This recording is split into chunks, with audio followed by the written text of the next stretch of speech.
સુરતના રાંદેર વિસ્તારમાં બાપુનગરમાં રહેતી 20 વર્ષીય પરિણીતાએ ગળે ફાંસો ખાઈ આપઘાત કરતા પરિવારમાં શોકનું મોજું ફરી વળ્યું છે। મૃતક પરિણીતાનું નામ નસરીન ઉસ્માન શેખ છે। 6 મહિના પહેલા જ ઉસ્માન શેખ સાથે તેના લગ્ન થયા હતા। નસરીને કયા કારણસર આપઘાત કર્યો તે મામલે રાંદેર પોલીસે આપઘાતનો ગુનો નોંધી વધુ તપાસ હાથ ધરી છે। ये घटना कल शाम को 6:30 से 7 के बीच में बनी है। मैं कल जॉब पे था तो मेरे को फ़ोन आया घर पे से कि तेरी औरत फ़ोन नहीं खोल रही है, तेरी औरत दरवाज़ा नहीं खोल रही है, तो तू जल्दी आ। तो मैं वहाँ से फटाफट काम पे से घर पे आया और दरवाज़ा तोड़ के फिर देखा तो ये घटना घट गई थी। ये घटना बनने का कारण क्या है और आपकी शादी कब हुई?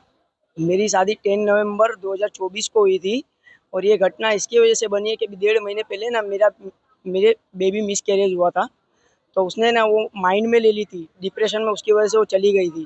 अभी ये इनके घर वाले ऐसे कहते हैं कि इसको रोज़ मारता था, पीटता था। मेरे पास पूरा अक्खा मेरा जो जहाँ रहता हूँ ना, पूरे आस पड़ोस के सब पड़ोसी मेरे गवाह में है। मैंने आज तक उस पर हाथ भी नहीं उठाया। ऐसी कुछ घटना आगे बनी थी कभी? आपने कोई सामने कोई के सामने मारा हो? नहीं, किसी के सामने मैंने आज तक उस पर हाथ भी नहीं उठाया है। ऐसा क्या बेन ने किया कि आपघात करने की कोशिश की? कल ऐसा हुआ कि कल मैं जॉब पे था तो मैं रोज़ खाने जाता हूँ 3 बजे। तो कल मैं खाने नहीं गया तो उसका शाम को 5 बजे फ़ोन आया कि आप खाने नहीं आए। तो मैंने क्या, भाई मैं इधर ही खा लिया मैंने, आज दुकान पे कोई कारीगर आए नहीं थे। तो मैंने पूछा तूने खाना खाई? तो उसने किया हाँ मैंने खाना खाई।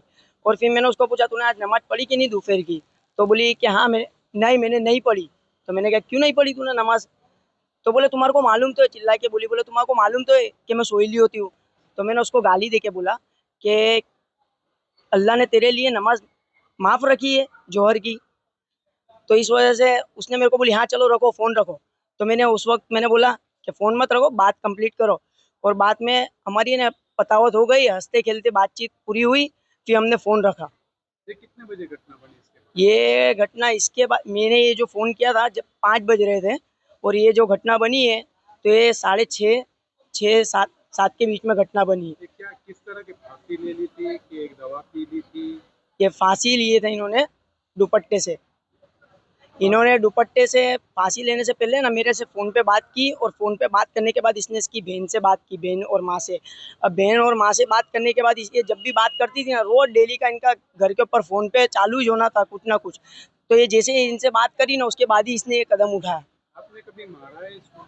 मेरा पूरे पड़ोसी जानते हैं, पूरे पड़ोसी से पूछ लो, आज तक मैंने इस पे हाथ नहीं उठाया।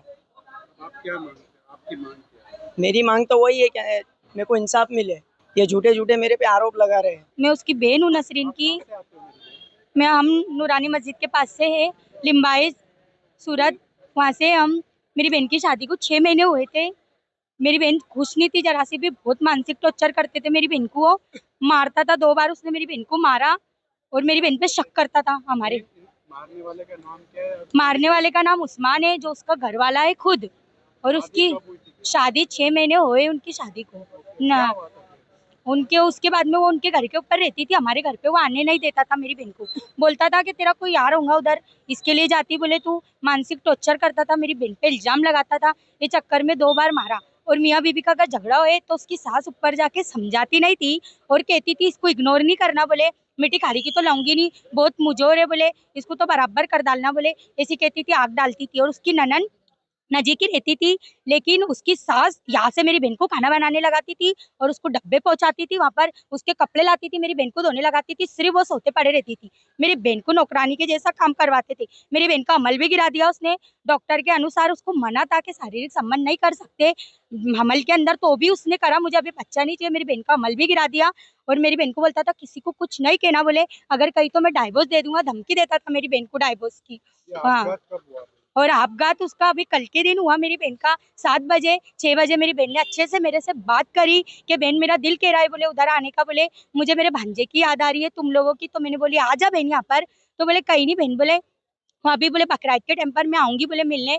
बहुत अच्छे से मेरी बहन ने बात करी। मेरी बहन सोई लेती सुबह से, खाना उना कुछ भी नहीं खाई लेती उसने। फिर भी वो उठी जब शाम में खाने के लिए तो उसको खाना भी नहीं दिख रहा था।